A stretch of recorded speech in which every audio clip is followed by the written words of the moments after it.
بسم الله الرحمن الرحيم. الحمد لله الذي أنزل على عبده الكتاب ولم يجعل له عوجا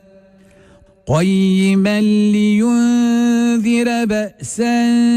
شديدا من لدنه ويبشر المؤمنين الذين يعملون الصالحات أن لهم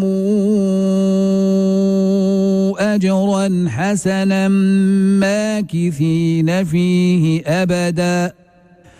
ماكثين فيه أبدا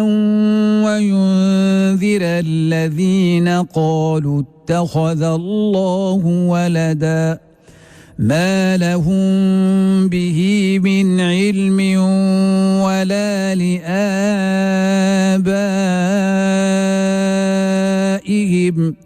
كبرت كلمة تخرج من أفواههم إن يقولون إلا كذبا فلعلك باخع نفسك على آثارهم إن لم يؤمنوا بهذا الحديث أسفا إنا جعلنا ما على الأرض زينة لها لنبلوهم أيهم أحسن عملا وإنا لجاعلون ما عليها صعيدا جرزا أم حسبت أن أصحاب الكهف والرقيم كانوا من آياتنا عجبا إذا والفتية إلى الكهف فقالوا ربنا آتنا من لدنك رحمة وهيئ لنا من أمرنا رشدا فضربنا على آذانهم في الكهف سنين عددا ثم بعثناهم لنعلم أي الحزبين أحصى لما لبثوا أمدا نحن نقص عليك نبأهم بالحق إنهم فتيتنا آمنوا بربهم وزدناهم هدى وربطنا على قلوبهم إذ قاموا فقالوا ربنا رب السماوات والأرض لن ندعو من دونه إلها لقد قلنا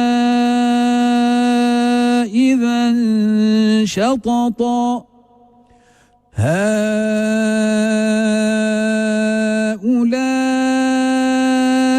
قومنا اتخذوا من دونه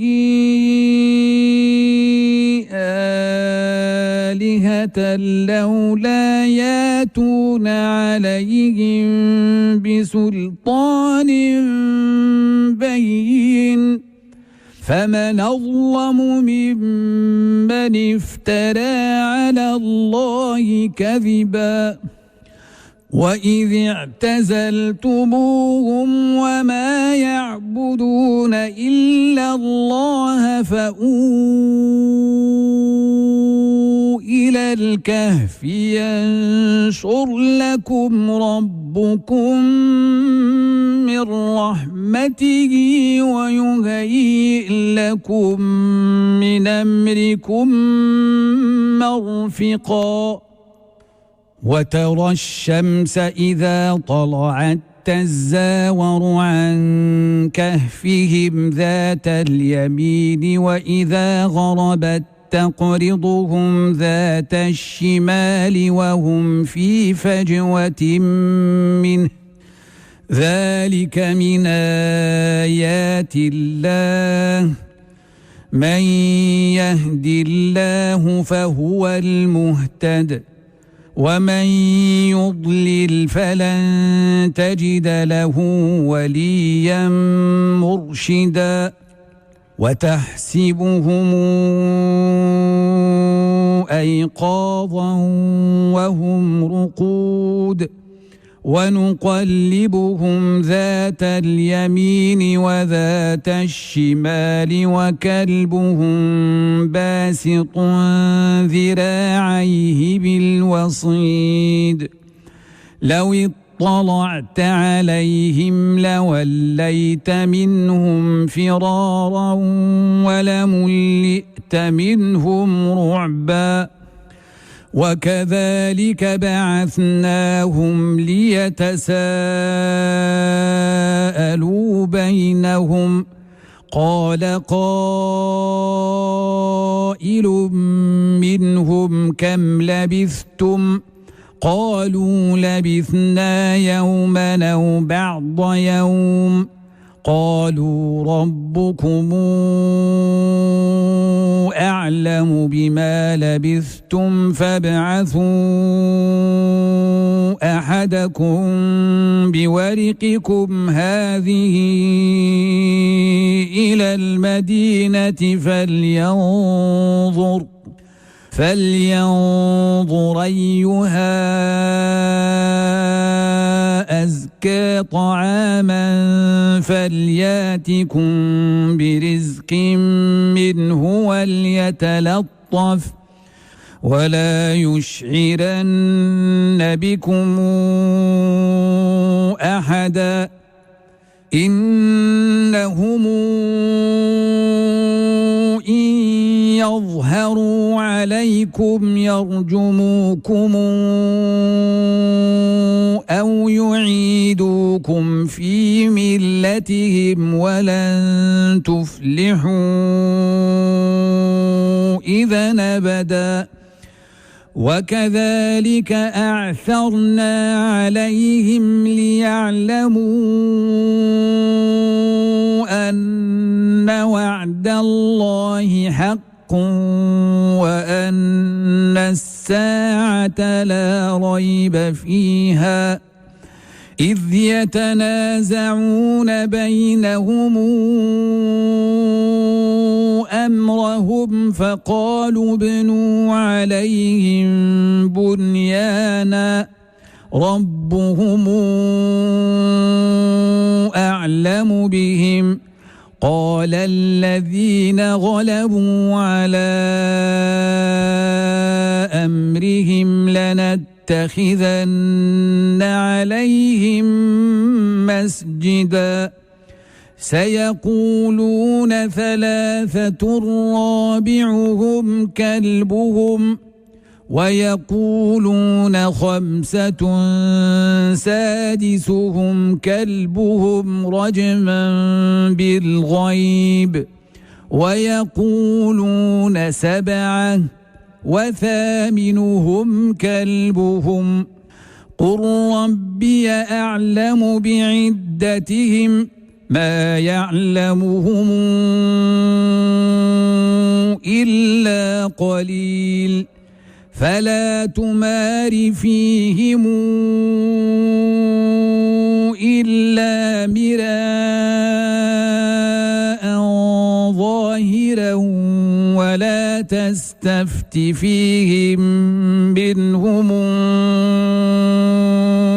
أحدا ولا تقولن لشيء إني فاعل ذلك غدا إلا أن يشاء الله واذكر ربك إذا نسيت وقل عسى أن يهديني ربي لأقرب من هذا رشدا ولبثوا في كهفهم 300 سنين وازدادوا 9 قل الله أعلم بما لبثوا له غيب السماوات والأرض أبصر به وأسمع ما لهم من دونه من ولي ولا يشرك في حكمه أحدا واتل ما أوحي إليك من كتاب ربك لا مبدل لكلماته ولن تجد من دونه ملتحدا واصبر نفسك مع الذين يدعون ربهم بالغداة والعشي يريدون وجهه ولا تعد عيناك عنهم تريد زينة الحياة الدنيا ولا تطع من أغفلنا قلبه عن ذكرنا واتبع هواه وكان أمره فرطا وقل الحق من ربكم فمن شاء فليؤمن ومن شاء فليكفر إنا أعتدنا للظالمين نارا حاط بهم سرادقها وإن يستغيثوا يغاثوا بماء كالمهل يشوي الوجوه بئس الشراب وساءت مرتفقا إن الذين آمنوا وعملوا الصالحات إنا لا نضيع أجر من أحسن عملا أولئك لهم جنات عدن تجري من تحتهم الأنهار يحلون فيها من أساور من ذهب ويلبسون ثيابا خضرا من سندس واستبرق متكئين فيها على الأرائك نعم الثواب وحسنت مرتفقا واضرب لهم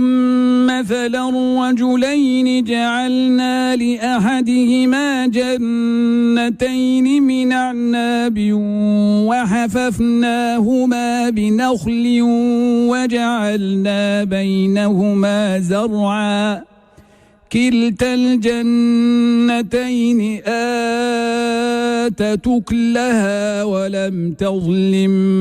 منه شيئا وفجرنا خلالهما نهرا وكان له ثمر فقال لصاحبه وهو يحاوره أنا أكثر منك مالا وأعز نفرا ودخل جنته وهو ظالم لنفسه قال ما أظن أن تبيد هذه أبدا وما أظن الساعة قائمة ولئن رددت رددت إلى ربي لأجدن خيرا منهما منقلبا قال له صاحبه وهو يحاوره أكفرت بالذي خلقك من تراب ثم من نطفة ثم سواك رجلا لكن هو الله ربي ولا أشرك بربي أحدا ولولا إذ دخلت جنتك قلت ما شاء الله لا قوة إلا بالله إن ترني أنا أقل منك مالا وولدا فعسى ربي أن يؤتيني خيرا من جنتك ويرسل عليها حسبانا فعسى ربي أن يؤتيني خيرا من جنتك ويرسل عليها حسبانا من السماء فتصبح صعيدا زلقا أو يصبح ماؤها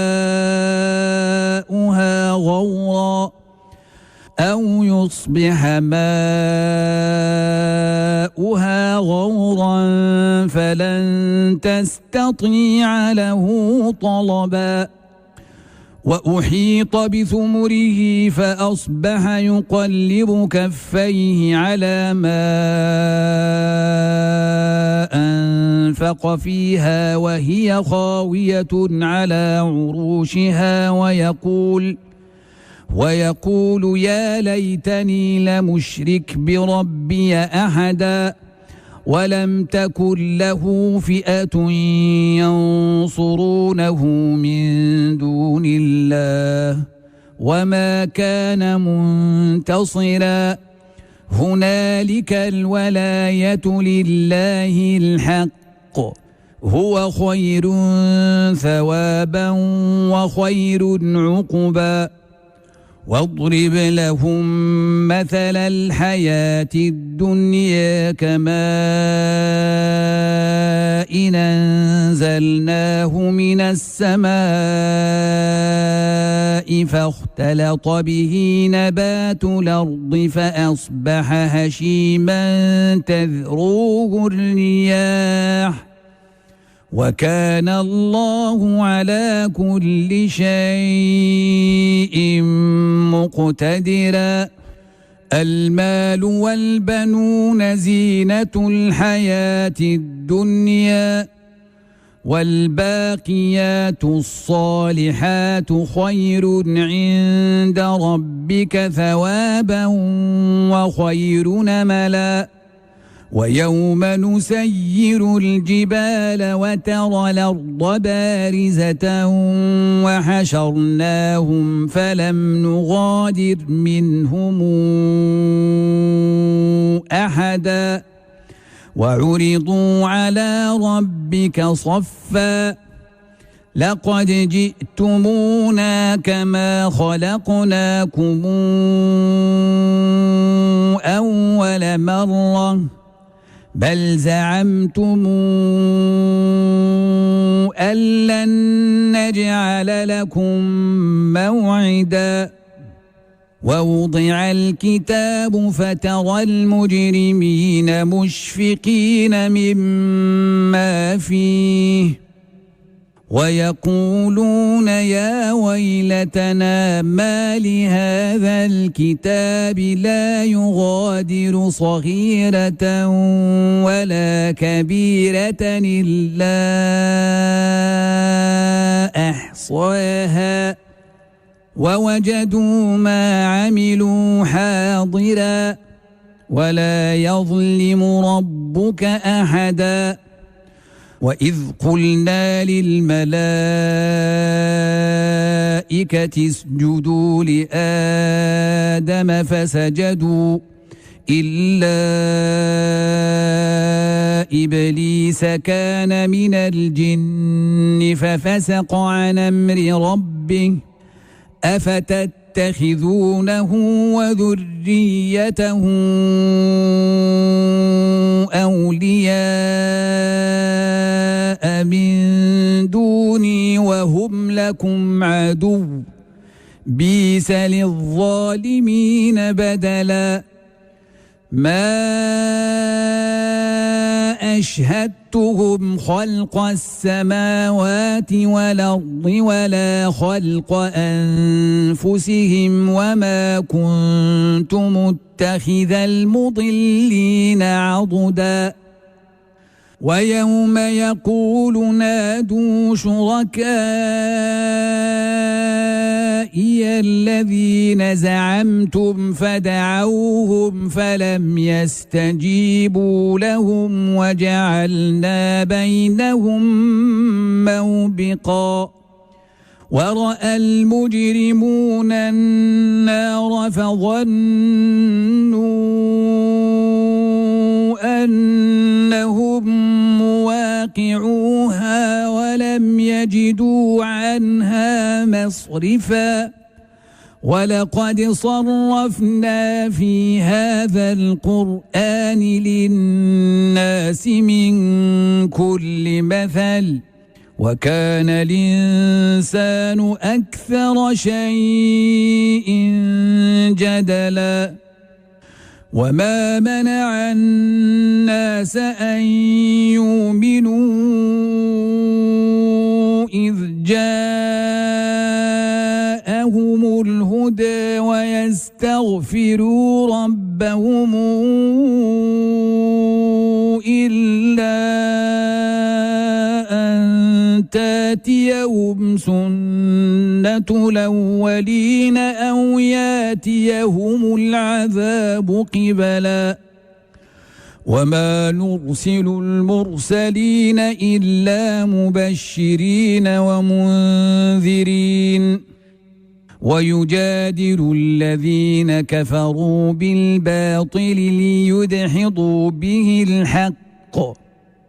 واتخذوا آياتي وما أنذروا هزؤا ومن أظلم ممن ذكر بآيات ربه فأعرض عنها ونسي ما قدمت يداه إنا جعلنا على قلوبهم أكنة أن يفقهوه وفي آذانهم وقرا وإن تدعهم إلى الهدى فلن يهتدوا إذا أبدا وربك الغفور ذو الرحمة لو يواخذهم بما كسبوا لعجل لهم العذاب بل لهم موعد لن يجدوا من دونه موئلا وتلك القرى أهلكناهم لما ظلموا وجعلنا لمهلكهم موعدا وإذ قال موسى لفتاه لا أبرح حتى أبلغ مجمع البحرين أو أمضي حقبا فلما بلغا مجمع بينهما نسيا حوتهما فاتخذ سبيله في البحر سربا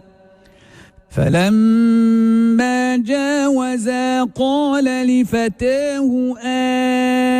آتنا غداءنا لقد لقينا من سفرنا هذا نصبا قال أرأيت إذا وينا إلى الصخرة فإني نسيت الحوت وما أنسانيه إلا الشيطان أن أذكره واتخذ سبيله في البحر عجبا قال ذلك ما كنا نبغ فارتدا على آثارهما قصصا فوجدا عبدا من عبادنا آتيناه رحمة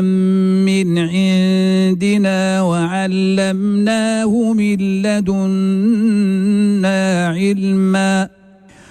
قال له موسى هل أتبعك على أن تعلمني مما علمت رشدا قال إنك لن تستطيع معي صبرا وكيف تصبر على ما لم تحط به خبرا قال ستجدني إن شاء الله صابرا ولا أعصي لك أمرا قال فإن اتبعتني فلا تسألني عن شيء حتى أحدث لك منه ذكرا فانطلقا حتى